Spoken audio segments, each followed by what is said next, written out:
বলছে তেল আছে প্রচুর, কোনো সমস্যা নেই।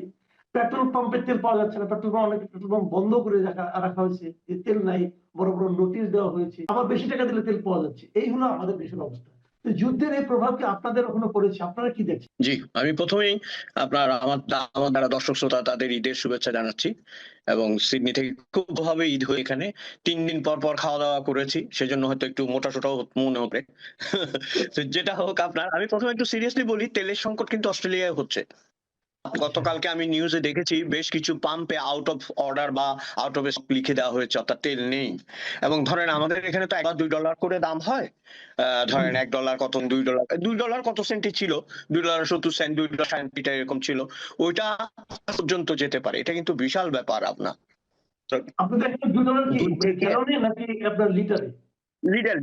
লিটার। আচ্ছা আচ্ছা। হ্যাঁ, হুম। এখন ধরেন যদি 2 লিটার থেকে ওইটা 2 টাকা থেকে যদি $5 যায়, বিগ জাম্প এটা। হ্যাঁ, কারণ কি আমি বলি আপনাকে, অর্থ চাপিয়ে দেওয়া একটা যুদ্ধ। এবং গতবার বোধহয় আমি বলেছিলাম যে আলেকজান্ডার নিজেই যুদ্ধ করে পার্সিয়ানদের বিরুদ্ধে, পারস্যদের যে ইতিহাস, অপরাজেয় থাকার যে ইতিহাস এবং মাথা না নোয়ানোর যে ইতিহাস, আপনি কিন্তু এই যে 30 কোটি বাঙালি, এই 7 কোটি বাঙালিকে কেন পারেনি? এতগুলো মানুষের মাথা তো নোয়ানো যাবে না, না? মোনায়েম খানদের মতো 50,000-এর মাথা নোয়ানো যাবে, কোটি কোটি মানুষের মাথা তো নোয়ানো যাবে না। তো সেই দিক থেকে তো যুদ্ধটা আসলে অসমাপ্ত থাকবে, দীর্ঘমেয়াদী হবে, যেটা এখন ইউক্রেনে হচ্ছে। এইটার কারণে ধরেন আমাদের তেলের সংকট হয়েছে। কারণ তেল তো হরমুজ এক হচ্ছে বন্ধ করে দেওয়া হচ্ছে অথবা করে রাখা হয়েছে, আরেকটা হচ্ছে ইরান হচ্ছে তেলটা পর্যাপ্ত মজুদের দেশ। হ্যাঁ, সুতরাং আমাদেরকে মনে রাখতে হবে আপনার এই সংকটটা আমাদের দেশে ছায়া ফেলে। এবং আপনি যেটা বললেন, ইন্টারেস্ট একটু হালকা কথায় আসি। আপনি যে বললেন মন্ত্রী বলেছেন তেলের অভাব নাই, দেখতে হবে মন্ত্রী সিনিয়র কেউ ছিল কিনা। ওইটা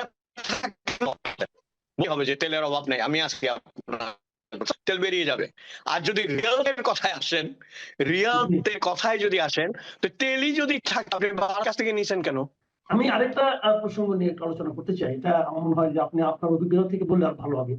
সেটা হলো যে আমাদের এখানে আমাদের শিক্ষামন্ত্রী, মানে আমাদের এই নতুন সরকার দায়িত্ব নেওয়ার পর যে কয়েকজন মন্ত্রী খুব তড়িৎ কিছু কথাবার্তা বলে আলোচনায় এসেছেন, তাদের মধ্যে শিক্ষামন্ত্রী একজন। উনি অনেক কিছু করবেন, হাই জাম্প দিবেন, লং জাম্প দিবেন, এগুলো বলেছেন।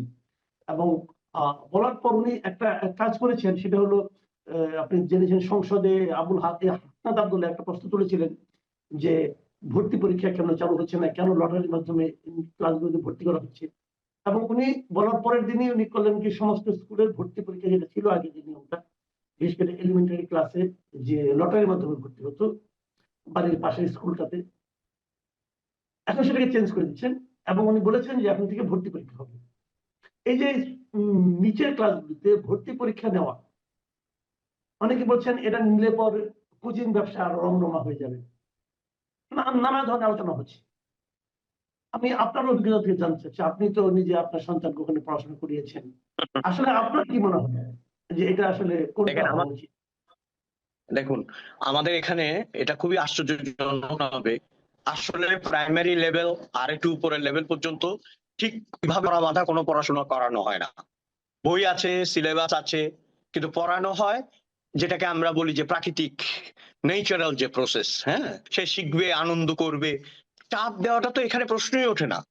চাপ মানে কি, আমি একদিন আপনাকে একটা ছোট্ট ঘটনা বলি আমার ছেলের। ওদের একটা টিচার ছিল মাইকেল নামে, হাফ প্যান্ট পরতেন, হাফ প্যান্ট। উনি বোধহয় গিয়ে দেখি কি সবাই ম্যাক মাইকেল করে ডাকা শুরু করছে, চারদিকে ঘিরে তাণ্ডব করতেছে, আর ওই বেচারা অসহায়ের মতো একবার এর মাথায় হাত দেয়, একবার একে ধরে, বুঝছেন? কারণ কি, সে কিছু করতে পারবে না। এই যে ধরেন, আমি যেটা বলতে চাচ্ছি, অভদ্রতা করছে না, কিন্তু আন্তরিকভাবে মেশার চেষ্টা, যেটা এবং আন্তরিকভাবে মেলামেশা করার যে প্রবণতা, সেটা তো আমাদের দেশে নেই। আমি গুরুত্বপূর্ণ যে কথাটা আপনি বলেছেন, রবীন্দ্রনাথ শিক্ষা প্রসঙ্গে যে কথা বলছেন সেটাই আধুনিক। রবীন্দ্রনাথ বলছেন যে শিক্ষা যদি এর সাথে সংযুক্ত না হয় এবং শিক্ষা যদি উন্মুক্ত না হয়, তাহলে সেই শিক্ষা আসলে আপনাকে একটা তোতা, মানে পোষা তোতায় পরিণত করবে। গজগজে বিদ্যাকে বলি আমরা, কাগজ মুখস্থ করে।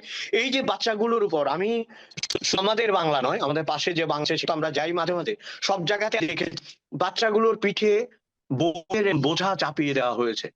এটা কিন্তু উন্নত দেশে ভাবা যায় না আপনার। তাদেরকে ওই ভিড়ে নুব্জ করে দেওয়া হয়েছে। এই যে মেরুদণ্ড, এটা সারা জীবন তাকে বহন করতে হয়। It is very significant. Primary স্কুলেই তার মেরুদণ্ডটা বাঁকিয়ে দেওয়া হয়েছে বই খাতা দিয়ে। কে কত নাম্বার পাচ্ছে, কত নাম্বারের ভিত্তিতে তাকে মানে বলে উৎকৃষ্ট বলা হবে, এটার একটা অসম প্রতিযোগিতা চলছে। অথচ আপনি দেখেন যে পিঠে বহু আপনার টেকনিশিয়ান আছেন যারা আমাদের এক্স রে করে, এটা করে, ওইটা করে, তারা তার চেয়ে কিন্তু বিখ্যাত। আবার অনেক ডাক্তারের চেয়ে অনেক নোবেলিস্ট বিখ্যাত। অর্থাৎ সুভাষ বোসের একটা কবিতায় আমি বলার লোভ সম্বরণ করতে পারছি না।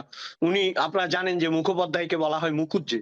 উনি নিজেকে নিজে বললেন যে বুঝলে মুখুজ্জে, জীবনে কিছুই কিছু নয় যদি কৃতজ্ঞ করলে। If you are successful, you are someone. If you are not successful, your degree is nothing. আমাদের দেশে ওই যে কাগজে ডিগ্রি, আমি না এই বাচ্চাগুলোর জন্য আমি একটা কথা বলি আপনাকে, যে শিক্ষা, আমি জানি না সবই আপনি যেটা বলেছেন একটু করে চোখে পড়ছে। এই যে ভর্তি পরীক্ষার বিষয়টা, সেটা কমপ্লিটলি আপনার ওটাকে বন্ধ করে দিয়ে এই বাচ্চাগুলোকে একটা নির্দিষ্ট শ্রেণী পর্যন্ত মনের আনন্দে পড়ালেখা করতে দিয়ে তারপর নিয়মের মধ্যে আনা হয়। আমাদের জনবহুল দেশ, নিয়ম থাকতেই হবে। হ্যাঁ, সেখানে তো আর সবাইকে ওইভাবে সুযোগ দেওয়া যাবে না, কিন্তু একটা নির্দিষ্ট পর্যায় পর্যন্ত তাদেরকে আনন্দে রাখতে হবে। এটা যদি না হয়, আমার মনে হয় না যে শিক্ষার আনন্দ তারা লাগবে। এবং আপনি দেখতে পাচ্ছেন এই সমস্ত শিক্ষার কারণেই আজকে এইসব ছেলেপেলেরা পাকিস্তান দিবস পালন করছে বাংলাদেশে, এবং সূর্য সেন প্রীতিলতাকে বলছে সন্ত্রাসী, এবং বলছে যে তাদেরকে সেলিব্রেট করা হয়, মুসলিমদের সেলিব্রেট করা হয় না। তো আমি তো বলছি যে আমি চেয়ে সেলিব্রেট করি বেগম রোকেয়া, জাহানারা ইমাম, সুফিয়া কামালকে। আপনি করবেন? তুমি করবা ভাই, তুমি তো করবা, তো তুমি অত্যন্ত অশ্লীল শব্দ ব্যবহার করবা। বেগম রোকেয়ার বিরুদ্ধে অশ্লীল শব্দ ব্যবহার করা হয়েছে, ওইটা দেখলে উনারা এমনি মারা যেতে হতো না, উনি এমনি সুইচ করে মারা যেতেন। এই যে শিক্ষার কুফল আপনার, এই যে প্রাতিষ্ঠানিক শিক্ষার যে কুফল, অন্ধকার, আপনি দেখেন গত গত এপিসোডের পর একজন লিখেছে যে আমি বিএনপির কোনো গুণ দেখি না বলে আওয়ামী লীগের সমালোচনা করি, এরকম একটা মন্তব্য করেছে। এখন প্রশ্ন হচ্ছে আমি কাঁঠাল গাছ নিয়ে যেটা বলবো, কি গাছ নিয়ে একই কথা বলবো? বলবো না তো, তাই না? এখন যারা মহিরু হতেছিল, এই যে আজকে 25শে মার্চ ধরে কাল রাত্রি আমাদের যারা মহিরু হয়ে উঠছিল, যাদের উচিত ছিল আমাদের ইতিহাসটাকে মানুষের দুয়ারে দুয়ারে পৌঁছে দেওয়া, যাকে সারা বাংলাদেশ একটা ব্ল্যাঙ্ক চেকের মতো দেয়া হয়েছিল, তিনি যদি সেখানে সই করতে ভুল করেন, তাই তো আমরা নিব? ভাই, আমাদের পরিবারও বছর আমরা এত কথা বলি, আমাদের অনেক আত্মীয় স্বজনও ভয় পায় যে আমরা, আপনি বা আমাদের মতো লোকরা এত কথা বলে, তো আমরা বলি আপনাদের জন্য ভালোবাসার দেশের তাগিদে সমালোচনা 100 বার করেন, কিন্তু আগে দেখেন যে নিজেদের যদি কাছার কাপড় খুলে যায় আর একজন